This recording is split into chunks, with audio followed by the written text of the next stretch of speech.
Hoje nós estamos em classes conjuntas, 3 classes, catecúmenos, a classe aqui do templo com a dona Francelita, que ela está enferma, oremos por ela, e também a classe do salão social. Nós, na classe de catecúmenos, que é a classe que eu e o reverendo Sérgio damos aulas, nós estamos estudando esta revista, As Grandes Doutrinas da Graça, o volume 1.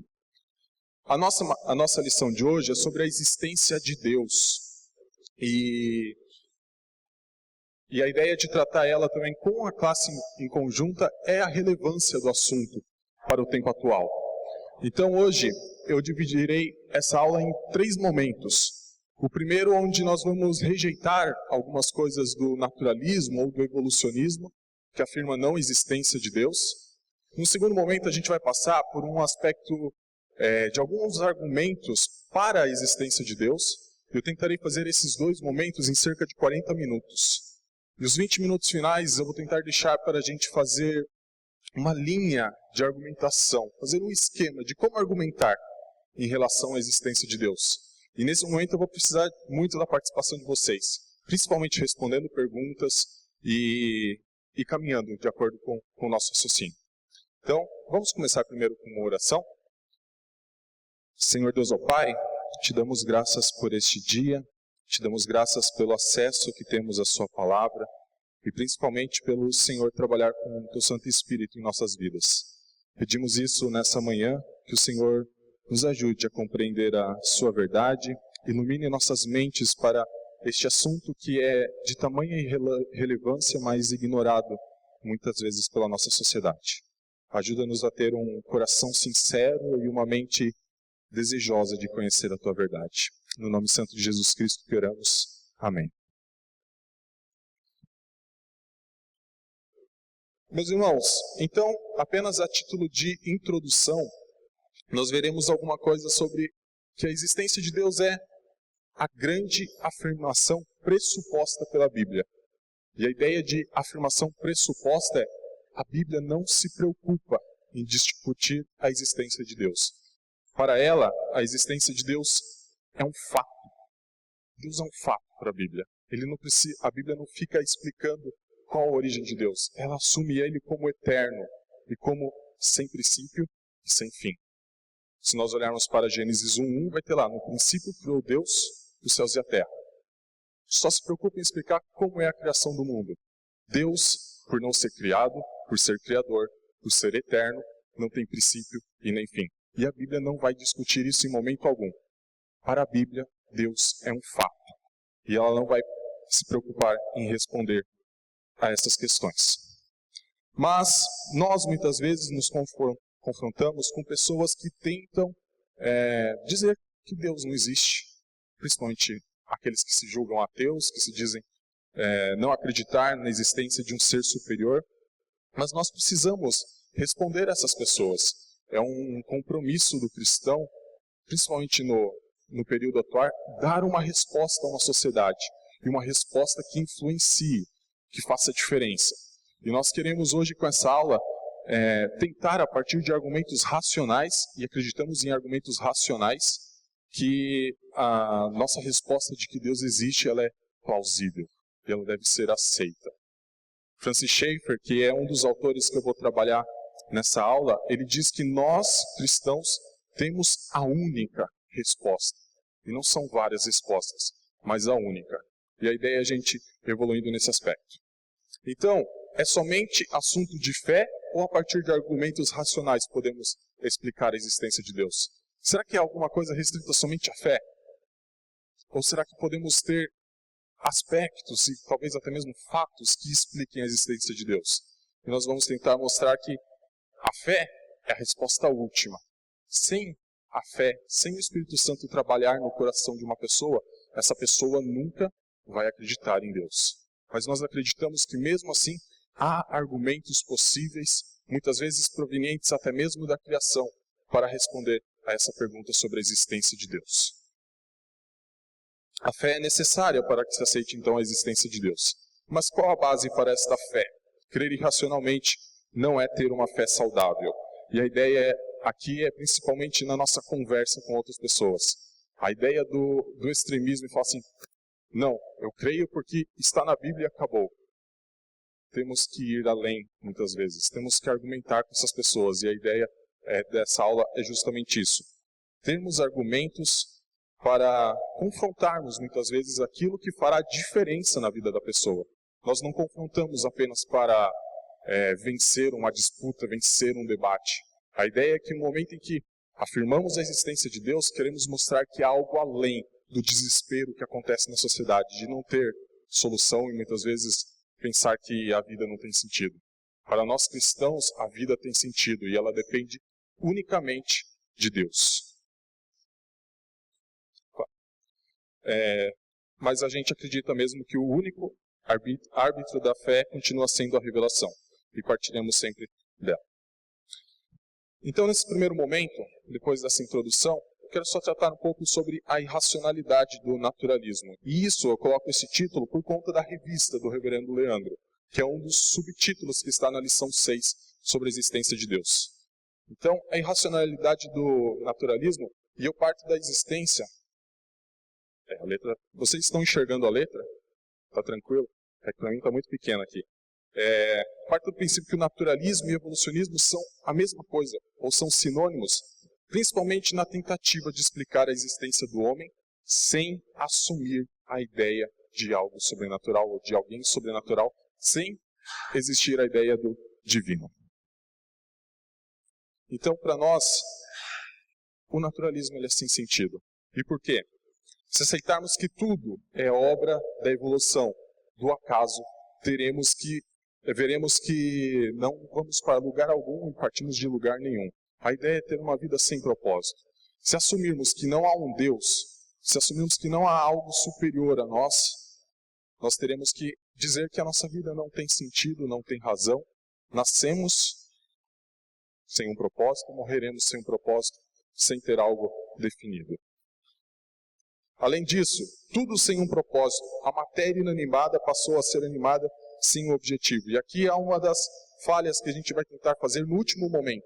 Explicar isso no último momento. A ideia de que, como de algo inanimado, e eu vou usar mais a palavra impessoal, pode levar a pessoas que se relacionam, que pensam, que têm sentimentos, que vivem em sociedade para se organizar. Como partir do impessoal, como o naturalismo, como o evolucionismo afirmam, sem ter essa ideia, sem ter uma base sólida de algo pessoal. Não faz sentido o cultivo das virtudes ou a prática dos excessos também para o naturalismo. Se nós pensarmos que viemos do nada, do acaso, obra apenas de meras junções probabilísticas, nós chegaremos à conclusão de que não precisamos tentar ser bons. Não precisamos tentar viver uma vida reta, uma vida que segue a lei. Qual o motivo de seguirmos a lei se é tudo obra do acaso? Qual o motivo de não cometermos crimes? Se partirmos do naturalismo, nós veremos que o certo ou errado pode ser definido pela gente mesmo. E ao definir, cada pessoa pegar isso, definir eu tenho o meu certo, eu tenho o errado, o que se gera é caos. E nós não enxergamos isso numa sociedade organizada por homens. Nós enxergamos harmonia, porque para nós existe um propósito. Existe um Deus que deu origem a tudo. E este Deus tem um propósito e tem um plano. E dentro do plano de Deus, as pessoas vivem de acordo com morais, de acordo com os conceitos morais e éticos. Se não existe um Deus com propósitos, não existe razão, não existe esperança e nada faz sentido. Se Deus não existe, a vida não tem sentido. Podemos, como diz o apóstolo Paulo, comer e beber, morreremos amanhã. Então, precisamos da ideia de que há um Deus. O naturalismo nega isso. O naturalismo ou o evolucionismo vai negar isso até a última instância. Só que no final, o que resta é irracionalidade. Não tem como partir da ideia de que não há um Deus. Além disso, é um irracionalismo puro, como eu falei, porque para o evolucionismo a principal explicação de tudo que existe hoje é o quê? Evolução, adaptação. A ideia de que uma pessoa tem braços porque ela precisou de braços em algum momento. A ideia de que temos um cérebro altamente capaz, altamente pensante, de que podemos evoluir nesse aspecto. Minhas irmãs. Ok. Melhorou? Nossa. Muito bem. Então, me desculpem, vamos nos aproximar aqui. Então, para o evolucionismo, a principal explicação da vida é a ideia, o naturalismo e principalmente a questão de adaptação. A ideia de que a pessoa precisa se adaptar. Não existe uma causa absoluta para a existência de tudo. Isso é o que o naturalismo vai falar. Uma causa absoluta, um Deus eterno, como nós afirmamos, não existe. E isso está um erro. Esse filósofo que eu coloquei aqui, chamado Bertrand Russell, é um ateu. Se declarava ateu, né? Porque ele já morreu. O homem é o produto de causas que não tinham previsão de fim para o que foram feitas, sua origem, seu crescimento, suas esperanças e medos, seus amores e suas crenças são consequências de acidentais colocações de átomos. Então essa ideia ateia, evolucionista, é a mesma coisa que pegarmos receitas de bolo, como diz Adalto Lourenço, ingredientes de um bolo, colocar num caminhão, esperar que esse caminhão bata e que saia um bolo perfeito, assado como saído do forno. Apenas os ingredientes em si, só dentro de um caminhão, caminhando por uma rodovia. É algo que não faz sentido, em última instância. Principalmente se pensarmos em matéria inanimada, não fará sentido a partir do momento em que surgem pessoas, a partir do momento em que há cérebros pensantes, a partir do momento em que há emoções, não tem como explicarmos tudo somente com o que o evolucionismo quer dizer, que é questão de adaptação, que é questão de necessidade, e por isso o homem foi evoluindo. É impossível. Bertrand Russell também errou nessa sua tese. Continuando, o comportamento adaptativo, então, como nós dissemos, é a força motriz do processo evolutivo. Uma pergunta no naturalismo sempre ficará sem resposta. Qual a causa última de todas as coisas? Se tudo depende de um encadeamento lógico, uma causa gera um efeito. Um efeito que pode ser uma causa gera outro efeito. Ou seja, tem que ter um início para alguma coisa criada, para tudo que existe. Qual é a primeira causa? O evolucionismo ele vai precisar dar 2 saltos no escuro, que a gente vai ver aqui. O primeiro, ou o naturalismo faz o sacrifício mental e afirma que é o nada, nada mesmo, nunca existiu nada. E a gente vai ver essa ilustração no último momento. Ou vai afirmar que a matéria é eterna, sempre existiu, e a ideia de sempre existiu, acredita-se ainda como que ela mudou. Essa é a pergunta. Só resta o irracionalismo puro. Ou você vai para o salto de que nada, absolutamente nada existiu, ou você vai afirmar, a partir de ideias naturalistas, que a matéria sempre foi eterna, que sempre existiu. E nos 2 extremos, a irracionalidade. Porque se pensarmos em um princípio das coisas, elas precisam ter essa ideia de uma causa. E o naturalismo nunca vai dizer qual é a causa última de todas as coisas. Ao excluir Deus, então, o naturalismo ou o evolucionismo se tornou irracional, pois excluiu o único princípio que poderia existir. A existência do mal é um dos principais argumentos para todos aqueles que dizem Deus não existe. Como pode um Deus bom, como pode um Deus perfeito permitir o mal? Um Deus todo-poderoso que permite o mal, isso não existe. É isso que a maioria dos defensores do ateísmo, do naturalismo, do evolucionismo vai dizer. Existe o mal, cadê Deus para cuidar disso tudo? Então, aqui nós temos um erro. Quem argumenta contra a existência de Deus, então, terá por principal argumento a existência do mal. A Bíblia, ela não faz questão também de dizer qual que é a origem do mal. Não se preocupa em entrar muitas vezes nessa ideia de qual é a origem do mal, pode até mesmo levar a alguns erros. A Bíblia se preocupa em dizer, Deus não é o autor do mal, nele não há trevas alguma, nele não há mal algum. E a Bíblia vai um pouco além. Deus se relaciona com tudo o que existe, inclusive com o mal, e faz o mal servir aos seus propósitos. Deus utiliza provações, utiliza momentos de sofrimento, utiliza pecado para trabalhar na vida das pessoas. Porque é um Deus que tem um plano por trás, que se relaciona com tudo, com todas as coisas criadas, inclusive com o mal.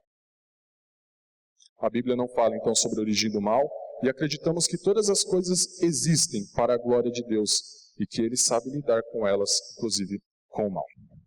Dúvidas até agora, meus irmãos? Tranquilo? Então agora a gente vai ver os 4 principais argumentos desenvolvidos pela própria igreja, ou então por estudiosos, filósofos que muitas vezes não eram cristãos comungantes, digamos assim, mas que entenderam que é necessário existir um Deus. É necessário existir alguém superior para explicar a existência de todas as coisas. O primeiro argumento é o argumento ontológico, a ideia de um ser superior.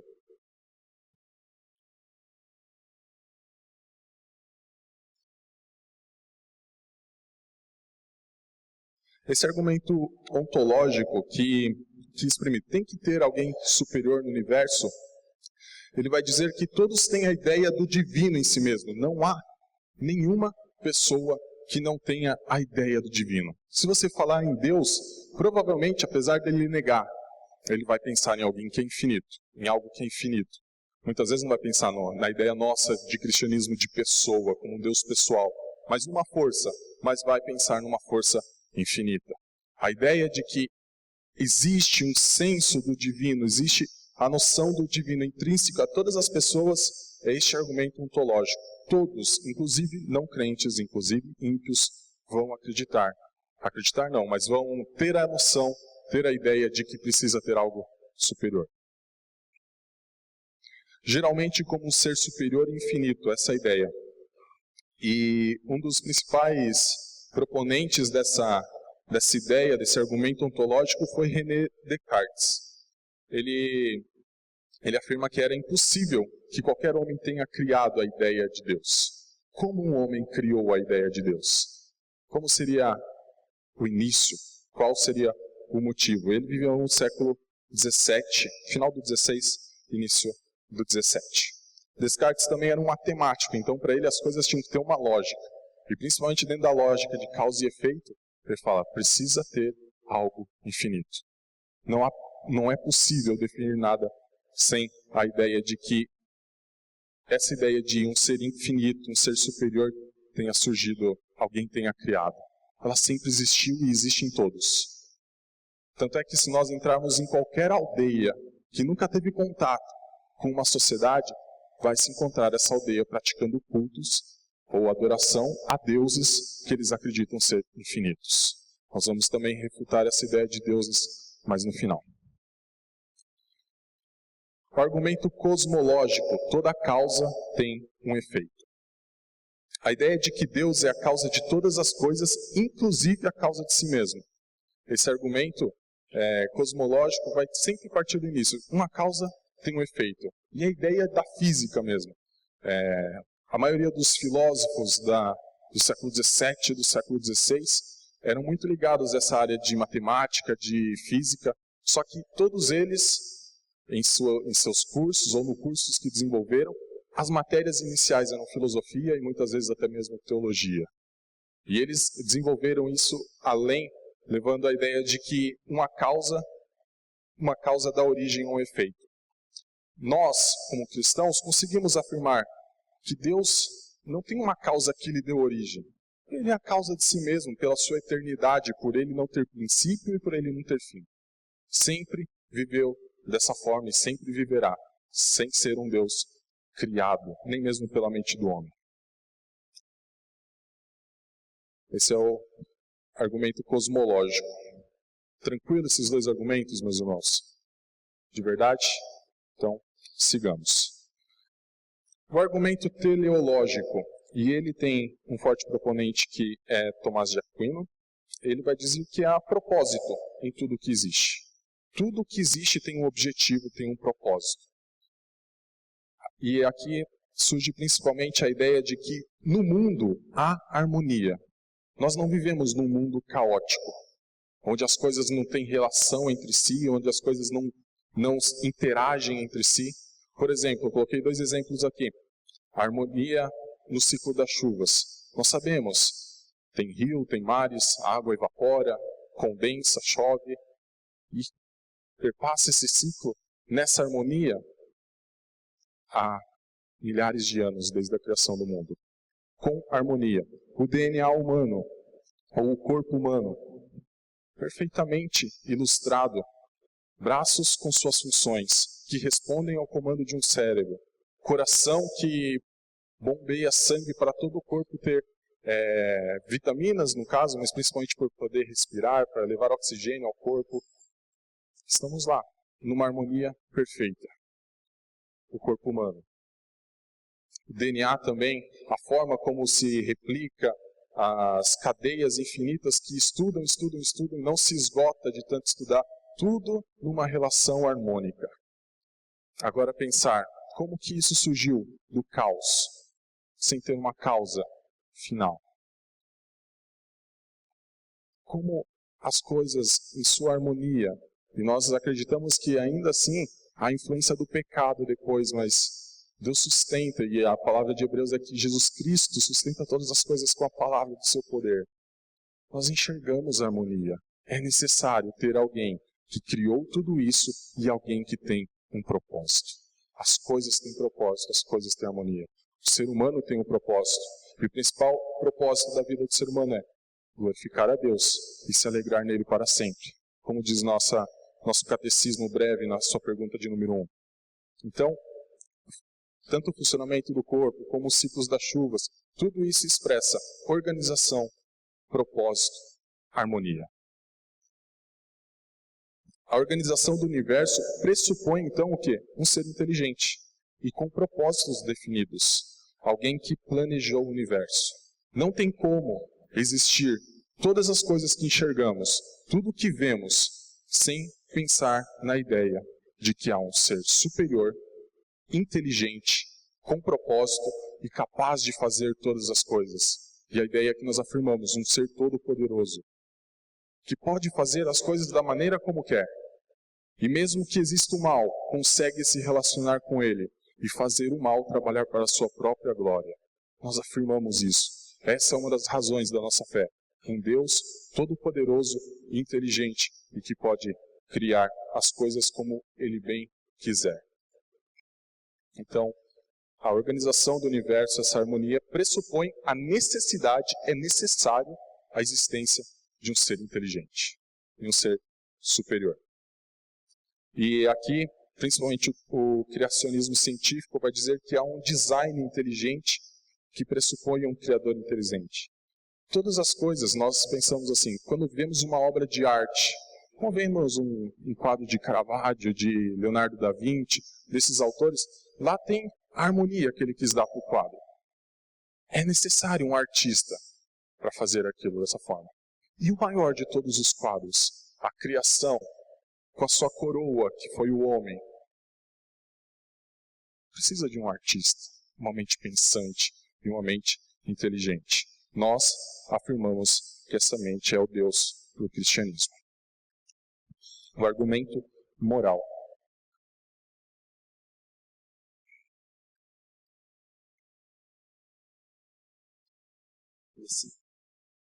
Esse aqui é o último dos argumentos que eu coloco aqui, antes de entrarmos na última parte. Há uma ideia de moral implícita em todos. E a ideia de moral ela é implícita em todos, como eu usei o argumento da aldeia. Se você entrar numa aldeia sem ela nunca ter se relacionado com o cristianismo, sem ela nunca ter se relacionado com leis romanas, criadas a partir do Império Romano, sem ela nunca ter se relacionado com qualquer tipo de código escrito ou falado entre os homens, ela vai estar lá organizada. Haverá punição dentro da aldeia. Se você mata alguém, provavelmente você morre também, ou você é despachado para fora da aldeia. Todo ser humano tem a ideia do que é certo e do que é errado. E o homem, a partir do que é certo e do que é errado, e nós acreditamos, aliás, que Deus, a partir do momento que colocou essa ideia de certo e errado na mente do homem, e também se comunicou verbalmente, a ideia de pessoalidade de Deus, Deus se comunica verbalmente, também instituiu as leis civis, as leis cerimoniais, como vemos no Antigo Testamento. Mas isso dentro do cristianismo. E as outras sociedades que têm leis, mesmo que não escritas, que têm o senso, isso é certo, isso é errado. De onde vem esse senso do que é certo e errado? Precisamos ter uma resposta mais sólida do que dizer apenas é tudo fruto do acaso. O acaso, algo impessoal, algo que não tem a ideia de relação, não tem a ideia de pessoalidade, como obras do acaso, como um Big Bang, muito defendido durante dezenas de anos em nossas escolas, como de tudo isso surgiu a ideia de moral. Este de todos, eu acredito ser o argumento mais forte. Não há como pensarmos em moral, pensarmos em ética, pensarmos no que é certo e no que é errado, sem pensarmos que isso veio de algum lugar a partir do momento em que todos, sem exceção, têm o conceito de certo e errado.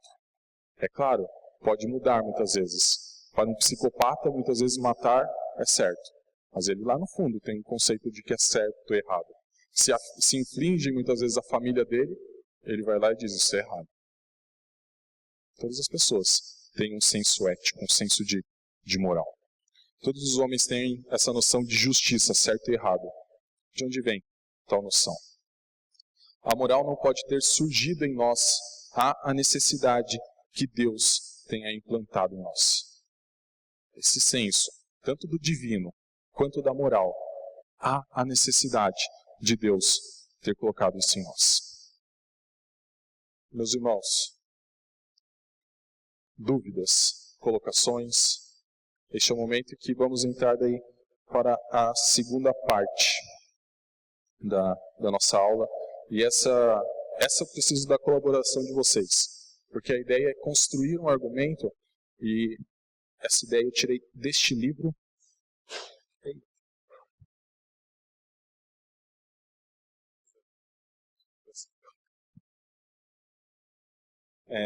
A ideia saiu deste livro aqui, chamado O Deus que se Revela, de Francis Schaeffer. Francis Schaeffer é um filósofo que teve seus trabalhos principalmente no século XX, um filósofo que é cristão, que foi pastor, que criou uma instituição chamada Labre, na Suíça, onde ele convidava talvez as mentes mais brilhantes, muitas vezes, para estar conversando com ele sobre as coisas do mundo, sobre as questões do mundo. E uma das questões que com certeza ele sempre enfatizou foi a ideia da existência de Deus. E nós vamos ver isso num passo a passo aqui, para ver exatamente como podemos muitas vezes conversar com um ímpio, como podemos conversar com alguém que se diz ateu. Então vamos lá para um esquema de argumentação. E eu parto da ideia de um filósofo também, chamado Jean-Paul Sartre. As coisas existem. As coisas existem para vocês? Sim. Temos um banco, temos um púlpito, um computador, pessoas, coisas existem. A partir da ideia de que coisas não existem já é irracional. Há pessoas que vão tentar falar, não, é tudo ilusão da mente, não existe. Mas em última causa tem que ter uma mente. Então, a partir da ideia de que nada existe, é ilusão. As coisas existem. Isso foi o que Jean-Paul Sartre afirmou. E nós concordamos com ele. As coisas existem. Existem em sua forma e complexidade presentes. Como é um banco? Como os irmãos descreveriam um banco da nossa igreja? Verde, com preto, com 4 lugares, alguns com 3 lugares. Essa é uma descrição simples até. Mas o que compõe este banco? Um tecido, um estofado que está por dentro, que nós não enxergamos. E o que compõe o estofado e o tecido? Moléculas, ligações, elementos químicos. O que passou até surgir este banco? Pelo processo de fabricação, pelo processo de pintura, pelo processo de costura, até chegar a este banco. E dentro dele átomos, moléculas, de tudo o que podemos imaginar. Mas um banco até que é uma coisa simples. E nós? que há no corpo do homem?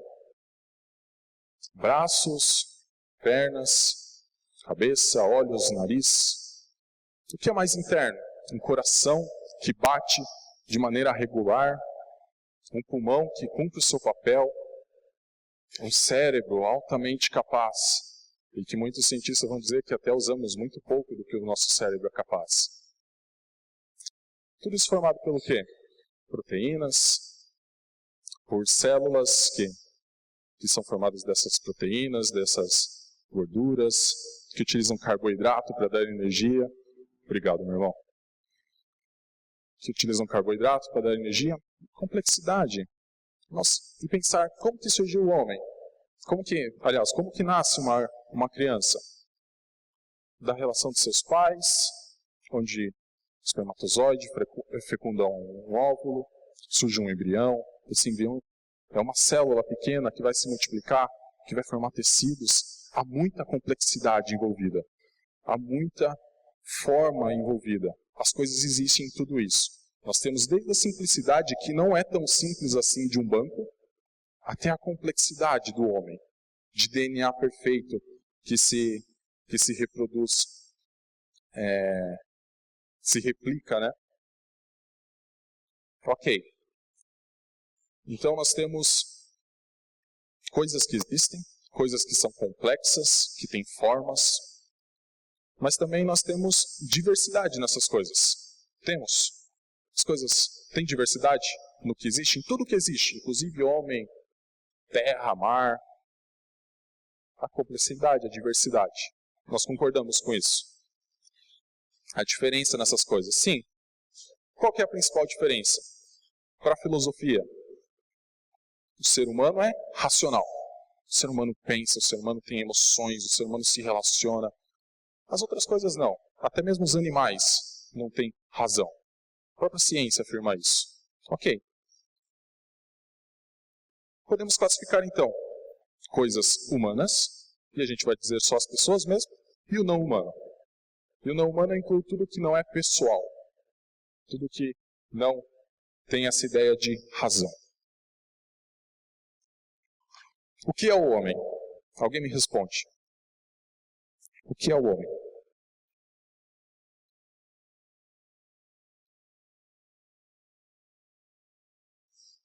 Quem é o homem? Oi? Pode. A diferença entre ateus e agnósticos. Ateus, eles vão dizer em última instância que não há Deus. Do grego não, Deus, não há Deus. Um agnóstico vai dizer que não há certeza de chegar ao conhecimento. Não. No grego, ignosis, conhecimento, não é possível conhecer. Em última instância, um agnóstico vai tentar afirmar a mesma coisa que um ateu. Não há uma verdade absoluta. Mas nenhum ateu pode dizer isso. Em um momento ele vai ter que tentar segurar a sua verdade de que não há um Deus. E um agnóstico também, de que não há um Deus. E isso acaba também num erro. Ambos não creem em Deus, mas ao agnóstico falar que não é possível ter uma verdade absoluta, no momento que ele fala não tem Deus, ou não se pode chegar ao conhecimento, ele já errou. Ok? Então, o que é o homem? Finito. Ok? O homem é um ser finito. Nascemos, crescemos, reproduzimos, morremos, segundo a biologia. Um ser finito. Pessoal. E a ideia de pessoal eu tiro, aliando com a filosofia, vamos dizer da ideia de razão. Mas vamos além. Eu estou me relacionando hoje de manhã com vocês. Estou dando uma aula, vocês estão prestando atenção, assim espero. E a gente está se relacionando. Vamos sair daqui, vamos nos relacionar com nossas famílias, com os nossos amigos. O ser humano é um ser pessoal. O ser humano vive nessa pessoalidade. Só que ele tem outras características também. É um ser nobre. E aqui essa ideia de nobreza é cristã. Não tem como, e é Schaeffer que fala isso, não tem como pensar no ser humano como alguém que não seja nobre. Ele é a imagem de Deus, o único ser criado à imagem de Deus. Mas vamos segurar isso aqui um pouco, não vamos utilizar, já que os ateus, os agnósticos não acreditam nisso. O ser humano também é cruel. Ninguém consegue negar isso. Há momentos, mesmo que a pessoa diga assim, não existe pecado, em que ela sabe que uma pessoa é cruel. Pode ir até o limite. Tanto é que para o evolucionismo a ideia é de o mais forte sobrevive, o mais forte evolui, os outros não. E que se levarmos isso ao extremo, no final das contas, para o mais forte evoluir, teria que haver morte dos mais fracos. E muitas vezes do mais forte assassinando o mais fraco. Mas ok, o ser humano é finito. Nasce e morre. O ser humano é pessoal, tem relacionamento, tem uma razão, tem algo diferente de todas as demais coisas que existem. O ser humano é nobre, essa é uma diferença também. O ser humano é cruel. Ok. Quais as possíveis respostas para as coisas existirem, principalmente o homem? O que é possível de responder? Quais as coisas? A primeira resposta que alguns vão dizer é: não há explicação lógica ou racional. Tudo é caótico, tudo é irracional. E a gente poderia pegar o evolucionismo como um exemplo disso. No sentido do acaso, é claro, o evolucionismo em algum momento vai dizer, não, tem ordem, porque tem evolução, tem adaptação, mas se pegar a ideia do acaso, teríamos que chegar no momento em que tudo vai ser caótico, em que não haverá harmonia, não haverá nada em nenhum tipo de propósito. Então, a ideia de que não se pode explicar lógica e racionalmente as coisas existirem, a existência das coisas, é uma mentira. Isso não existe. A segunda resposta, possível. Há uma explicação que pode ser estudada. Além disso, ela tem uma forma racional, de forma racional, lógica e que também podemos comunicar. Nós podemos responder por que as coisas existem. A gente acredita que não há um acaso. A gente acredita que há um fim. Mas, então vamos pegar isso aqui. E que muitos filósofos se debatem. Alguns vão dizer, não se pode explicar logicamente. E eles vão ter que conviver com isso e dizer que a vida deles não tem sentido, o trabalho que eles têm não tem sentido, o fato deles amarem suas esposas não tem sentido. Então não é possível não existir uma explicação lógica. Tem que ter uma explicação lógica. E ela também pode ser comunicada. O objeto desse estudo, dessa investigação lógica, é que existe uma origem para todas as coisas. Existe uma origem para todas as coisas. Quais origens os irmãos já ouviram falar por aí? Não precisa ser cristã. A cristã nós sabemos, mas não cristã.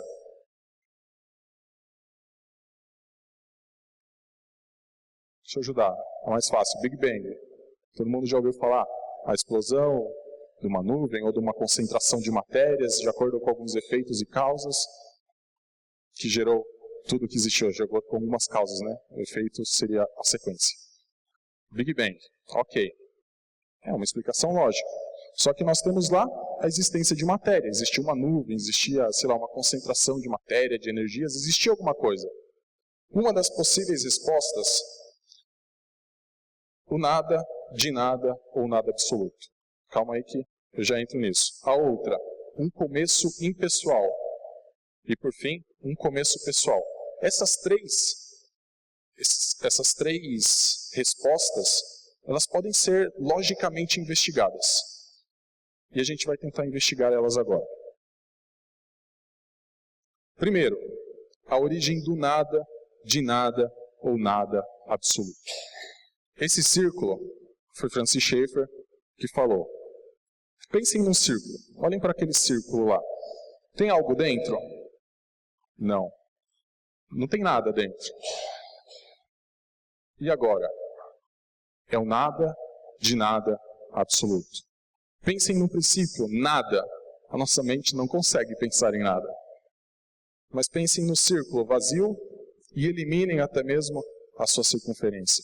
É um nada de nada absoluto. Imaginem que não existisse nada. Nunca existiu matéria, nunca existiu forças, não existe Deus. Tente responder como isso foi criado. Como o universo foi criado. como o homem foi criado. Se não existia matéria, se não existia Deus, se não existia um nada absoluto. Então muitos vão dizer assim, não existia nada, mas hoje nós enxergamos as coisas. Como? Precisa ter alguma coisa no início. Precisa ter. O universo não pode ser explicado sem a existência de matéria. Até uma das leis químicas, muitas vezes, na natureza nada se gera, tudo se transforma. O homem não teria surgido também. Se não há matéria, se não há força, se não há nada, nada absoluto. Um círculo sem circunferência. Não existia um pó sequer no universo. Não existia Deus para esses que defendiam nada absoluto. Não tem como chegar ao universo. Não tem como chegar às pessoas. É impossível. É irracional. Então, eliminamos. Não existe uma origem onde nada de nada era o princípio. Precisa ter alguma coisa. Segundo ponto, uma origem impessoal. E eu coloquei aqui o exemplo do Big Bang. Existia alguma coisa, existia matéria. Lá estava a matéria concentrada em luz, concentrada nas suas energias, as forças passando, gravidade, aceleração, tudo girando de uma maneira perfeita até que explodiu e surgiu a Terra como é hoje, Marte como é hoje, Sol, montanhas, mares, tudo isso surgiu. A ideia é o quê? Uma origem impessoal, somente forças e somente matéria. Nada que pense, nada que se relacione, somente isso no início, uma matéria, alguma coisa assim. Uma concentração, como o Big Bang vai dizer de matéria. Explodiu, chegamos a isso, com harmonia, a Terra girando em seu próprio eixo durante 24 horas, até dar uma volta completa. A Terra girando em 365 dias e um quarto de dia para dar uma volta completa no Sol. Marte, Júpiter também fazendo esses ciclos. As estrelas nascendo e morrendo. Nascendo e morrendo não, explodindo, morrendo, sumindo no universo. O Sol, a distância certa para que existisse vida na Terra. Mares divididos por terra seca, onde o homem pode colocar o pé, onde o homem pode plantar, onde o homem pode regar, pode colher os seus frutos, pode se alimentar. Tudo isso de algo impessoal, somente forças, somente energias, agindo sobre uma massa de matéria. E no final, um universo em harmonia, perfeito, girando nos seus ciclos, as estações do ano para o homem plantar, não é possível. Somente em olhar para o universo, eu já diria que é impossível. Mas tomando o exemplo, ok, não tem nada pessoal aqui nessa foto. Tem uma Terra, tem, acredito que Marte, algumas estrelas, nada pessoal que pense, que se relacione, que tenha uma vida. Mas as pessoas, como algo impessoal, gera algo pessoal. Algo que era inanimado, gera coisas animadas, como animais, plantas que crescem, que morrem, ser humano. Só que eu vou além. Como que algo impessoal de origem gera, ao final, pessoas, seres que se relacionam, seres pessoais? Só podemos chegar a mais uma resposta. É impossível. Não tem como o impessoal gerar o pessoal. Teria que ser algo que vai além. Que a pessoa teria que dar um salto no escuro, como o evolucionismo dá e diz.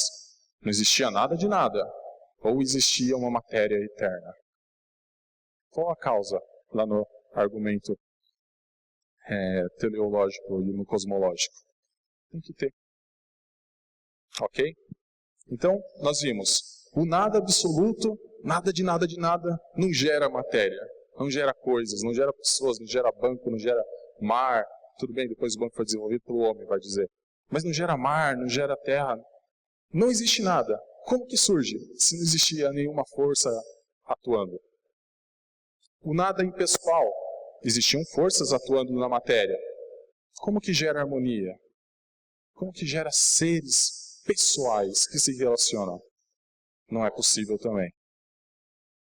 Resta então uma resposta, uma origem pessoal. E não se assustem, eu coloquei Deus ou deuses, mas a gente vai um pouco para frente explicar essa relação. Para explicarmos a origem de todas as coisas que existem, as coisas que têm forma, que têm complexidade, corpo humano, que tem DNA, que o próprio homem não consegue estudar a fundo, um cérebro que pode se desenvolver muito mais do que executa hoje, precisa ter alguém com propósito, com objetivo e pessoal. E a resposta que o homem sempre criou, não, que sempre estava na mente do homem é: tem algum ser superior, algum ser divino. E a ideia aqui é Deus ou deuses. Pode criar coisas impessoais? Tem propósito, tem plano, tem objetivo? Pode criar um universo. Pode criar as coisas que girem ao redor do Sol, que tem as estações do ano, coisas impessoais. Um ser pessoal que pensa, pode fazer. É tranquilo para ele. Agora, pode fazer pessoas, um ser pessoal? Pode. Ele tem a ideia do que é pessoal, ele tem a ideia do que é razão, ele tem a ideia do que é relacionamento. E vamos além, tem a ideia do que é fala, tem a ideia do que é respirar, viver. Um ser pessoal pode criar todas as coisas. E a gente ficaria, a princípio, com a resposta: Deus ou deuses. Continuando na origem pessoal, dúvidas, meus irmãos, até agora? Entenderam a ideia do nada absoluto? A ideia da origem impessoal, de forças, de matéria, ok? Todas elas a gente não pode responder, não tem como responder, são irracionais. Mas uma origem pessoal tem. A origem pessoal é a única que pode explicar a existência de coisas pessoais do ser humano e coisas impessoais. Quando você tem um ser pessoal, e coloquemos um nível impessoal, pessoal. Quando você tem um Deus superior a tudo isso, ele pode criar as duas coisas. Tanto coisas impessoais, como o nosso querido banco, como eu, você, nossos pais, nossos filhos, nossas esposas. Coisas pessoais podem vir a existir, da ideia de um Deus pessoal. Mas por que não pode ser deuses pessoais? Por que as religiões que são politeístas estão erradas? Eu afirmo, elas estão erradas. Por quê? A resposta está no próprio ser humano. Lembra que a gente viu algumas coisas? Alguém lembra das características? Um ser finito,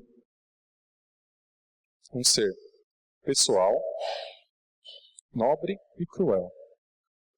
Se nós pensarmos que só há um infinito, não tem como compreender dois infinitos. Tem um erro aí. Ou existe uma coisa infinita, ou ela não existe. Mas duas coisas, três coisas, quatro coisas infinitas não tem como. É impossível. Ou existe uma só, ou não existe nada. A gente viu que não pode existir nada nos argumentos anteriores. O nada absoluto, esquece. Não tem como surgir matéria. Forças impessoais, esquece. Não tem como surgir pessoalidade. Como que um ser finito foi criado por deuses finitos, já que não pode existir dois infinitos? Quer dizer que todos os deuses, os gregos, os astecas, os deuses maias, os deuses que as pessoas levantam, muitas vezes, para suas próprias vidas, como que coisas finitas podem gerar algo que tem uma complexidade tão grande quanto o homem? Como que deuses finitos, poderia ser o ponto de referência para a criação? Até mesmo porque, se olhar todas as religiões, esses deuses finitos, eles brigam entre si. Não há uma religião que fale, que seja politeísta, onde não há um duelo entre deuses, para ver quem é mais forte, para ver quem é poder. Todas elas afirmam alguma ideia de luta. Como esses deuses dariam propósito em sua limitação, sendo talvez menores que o universo? por não existirem. A gente sabe que eles não existem. Mas a própria mitologia muitas vezes afirma que são menores que o universo. Tanto é que eles vão fazer categorias de deuses. Como surgir algo finito, pessoal, nobre, pelo pecado cruel da ideia de deuses. Não é possível. Deuses são finitos. Não pode existir mais do que um infinito. Essa é a nossa ideia. Nós acreditamos no quê? Num Deus infinito, que criou um universo gigantesco, que o homem nem sabe onde ele termina. Porque é um Deus infinito, maior do que todo o universo. Ok. Uma conclusão. Há uma única resposta possível, é uma origem pessoal para tudo que existe. Se há coisas impessoais, e se há pessoas, seres humanos, pessoais, que se relacionam, que pensam, tem que ter alguém que é capaz de abarcar as duas ideias, do não pessoal, do impessoal e do pessoal. Um ser infinito que tenha em sua mente essas duas ideias. Deus pode criar coisas limitadas, ou melhor, coisas impessoais e coisas pessoais. Ele criou os céus e terra primeiro, depois criou o firmamento, depois criou luzes, tudo aí impessoal, os animais, mas no sexto dia, eis que Deus cria o homem. A coroa da criação, o ser pessoal, o ser nobre de Deus, que o pecado corrompeu depois, mas isso é assunto de outra aula. Um único Deus infinito, não pode haver mais que um. Se existir dois deuses, são limitados. São limitados, não tem como eles se relacionarem. Há um erro nisso. E aqui, o que Schaeffer diz, o cristianismo é a única religião que pode explicar a existência da complexidade e diversidade em tudo o que existe. Não são coisas complexas. Estofado verde, apoio preto, mas por dentro tem uma almofada, tem uma espuma, átomos que se ligam, átomos que, a partir de um monte de processos, viram o que enxergamos. E mais, há coisas diversas. Não há réplicas, não há cópias. Eu sou diferente da minha esposa. Eu sou diferente de vocês. Vocês são diferentes de mim. Você é diferente da pessoa que está do seu lado. Há diversidade em tudo. E somente um Deus pode explicar isso. Por ser único, infinito, e também por ser diverso. Nosso Deus é três pessoas. Há uma diversidade num Deus único e infinito. Pai, Filho e Espírito Santo. Os três com atividades econômicas que nós dizemos de função, um pouco mais diferente que dos outros. Todos participam das mesmas coisas, mas um com talvez um pouco mais de proeminência. A palavra também não foi muito boa. Mas há três pessoas lá, em um único Deus infinito. Três pessoas distintas entre si, não em essência, mas em função. Há a ideia, numa origem pessoal, de um Deus infinito, um Deus único, que é três pessoas que têm diversidade, em criar pessoas diversas, em criar coisas diferentes, em criar coisas pessoais e impessoais. A diversidade é o quê? Há uma coisa impessoal, há uma coisa pessoal. Somente o cristianismo tem a resposta. Se você buscar em qualquer outra religião, no islamismo, não há resposta. Se você buscar no budismo, não há resposta. Nas religiões que tratamos aqui, como o Seishonoye, não há resposta. Lá eles vão dizer até que é tudo fruto da sua mente. A única resposta existe no cristianismo, na trindade do cristianismo. Um Deus infinito, único, com diversidade em si. Três pessoas. Não podemos pensar em outra coisa a não ser numa origem pessoal. A única resposta possível, origem pessoal para tudo o que existe. A única resposta possível. O cristianismo é a única religião que pode explicar a existência de complexidade e diversidade em tudo o que existe.